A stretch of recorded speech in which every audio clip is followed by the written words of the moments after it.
atva.ca. Alors, Julien Mboni d'Aligny qui est avec nous. On va parler de deux entreprises qui ont peut-être un petit peu de problème par les temps qui courent. IBM particulièrement. Et le deuxième qui me surprend un peu, c'est celui d'Alibaba qui pourtant, ça fait pas des années qu'ils sont en bourse. Julien Mboni, bonjour. Oui, bonjour François. Alors, parlons d'IBM d'abord, sa situation. On voit que le bénéfice net n'arrête pas de reculer, là. Oui, c'est ce qu'on remarque en fait avec IBM, c'est qu'au cours des 4 dernières années, il n'y a pas eu de croissance. Donc, quand on compare avec ses concurrents directs, que les Google, mais c'est le contraire qui est arrivé. Alors, la situation est quand même critique là-dessus, là. Donc, même les ventes ont stagné, mais ça n'a pas empêché M. Warren Buffett d'augmenter ses parts dans l'entreprise. Donc, ils ont passé dernièrement là, de 5 à 7,5 Et puis, je vais vous dire un peu pourquoi, là, tantôt, que je pense, pourquoi M. Warren Buffett met sur IBM. Oui, parce que c'est assez inhabituel de la part de Warren Buffett d'investir dans une entreprise où on voit le bénéfice net qui recule constamment. D'ailleurs, regardons aussi les rachats d'actifs, là, il y en a quand même fait pas mal. Oui, puis c'est ça, là, en fait, là, le nerf de la guerre, puis le problème, c'est que de 2007 à 2014, c'est 100 milliards de dollars qu'ils ont mis dans les rachats d'actifs. Écoutez, si ce montant avait été mis dans les recherches et développement, peut-être que IBM serait venu avec un produit révolutionnaire. Mais ils ont décidé, à la place de faire la création de valeur pour les investisseurs, sans pour autant en amener pour l'entreprise. C'est vraiment... Puis l'autre chose aussi qu'on remarque, c'est que quand on accumule les rachats plus les dividendes et les acquisitions, on voit que c'est plus élevé que son free cash flow. Donc, l'entreprise s'est endettée pour faire ses rachats d'actifs.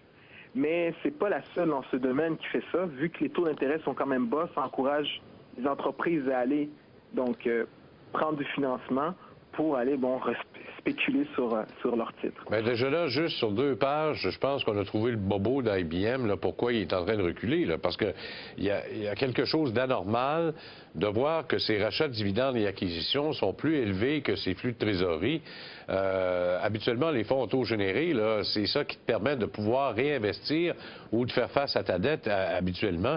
Une dette qui a quand même grimpé de 23 à 35 milliards de dollars au cours des 7 dernières années, là.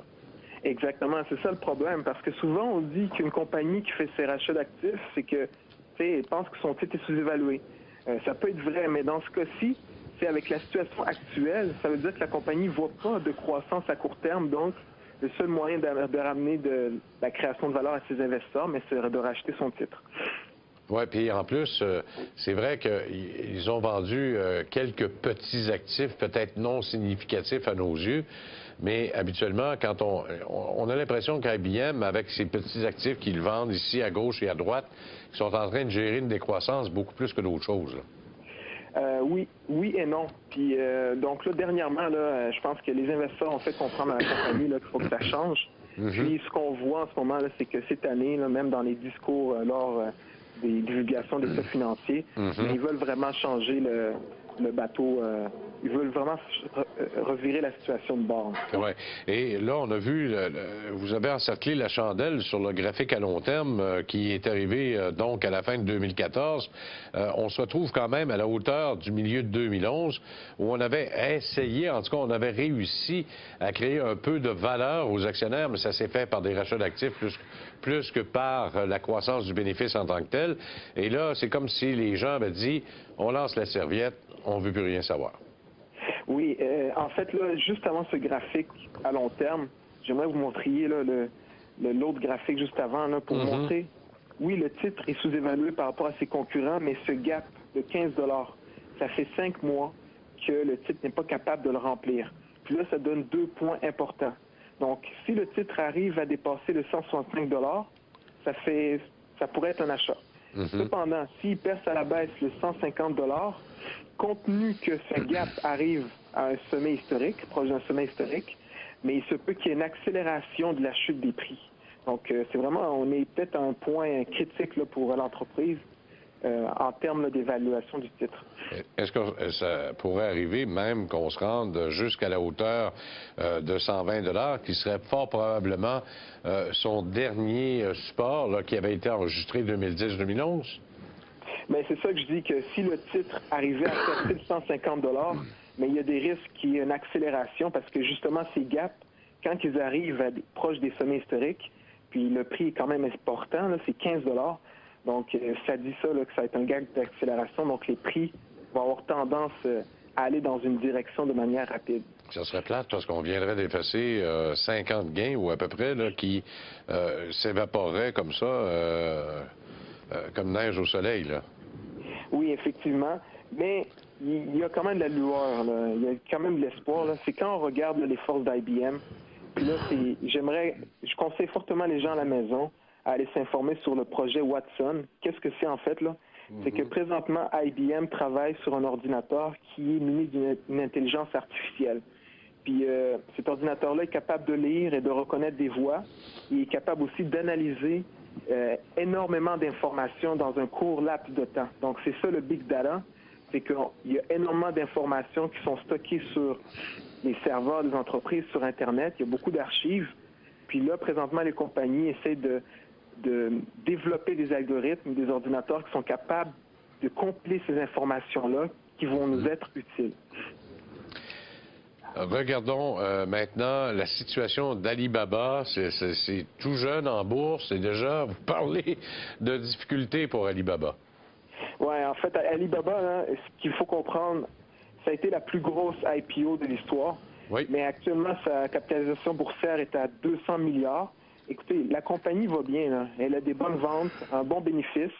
Cependant, le problème, c'est le price earning. En ce moment, là, il est à 47 fois les bénéfices actuels.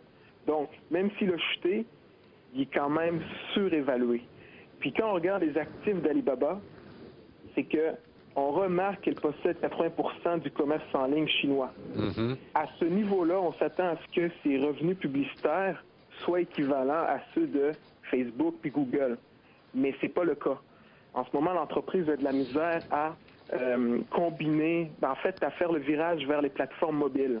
Puis c'est pour ça que la croissance des ventes n'est pas aussi forte qu'on l'aurait pressenti.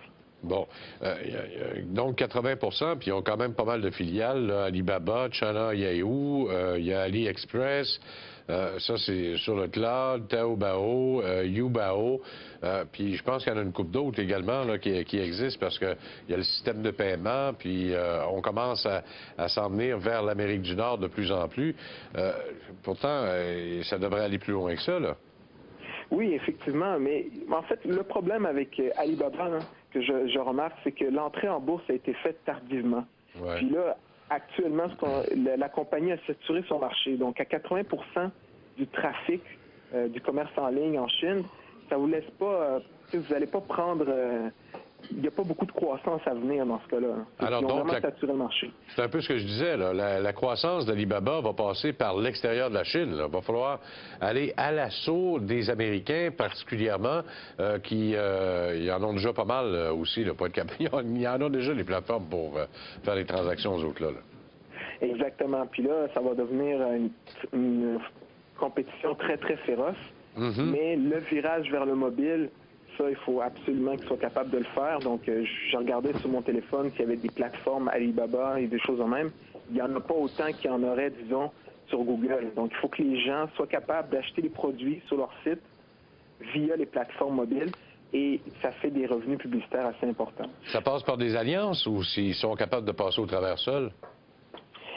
Oui, des alliances, mais ce qu'on remarque aussi avec Alibaba, c'est que beaucoup d'entreprises profitaient du fait que, en fait, il y a beaucoup de compagnies qui ont été en mesure d'acheter des produits qui étaient vendus sur Alibaba et de les revendre plus cher. Parce qu'évidemment, on sait qu'on achète des produits en Chine. Oui. Donc là, avec Alibaba qui arrive, donc là, ça permet maintenant aux consommateurs de directement aller acheter ces produits sur Alibaba sans passer par ces intermédiaires qui venaient prendre leur cote puis nous faire payer ça plus cher. Alors, quoi qu'il en soit, pour BABA, qui est transigé à New York, on est à la case départ.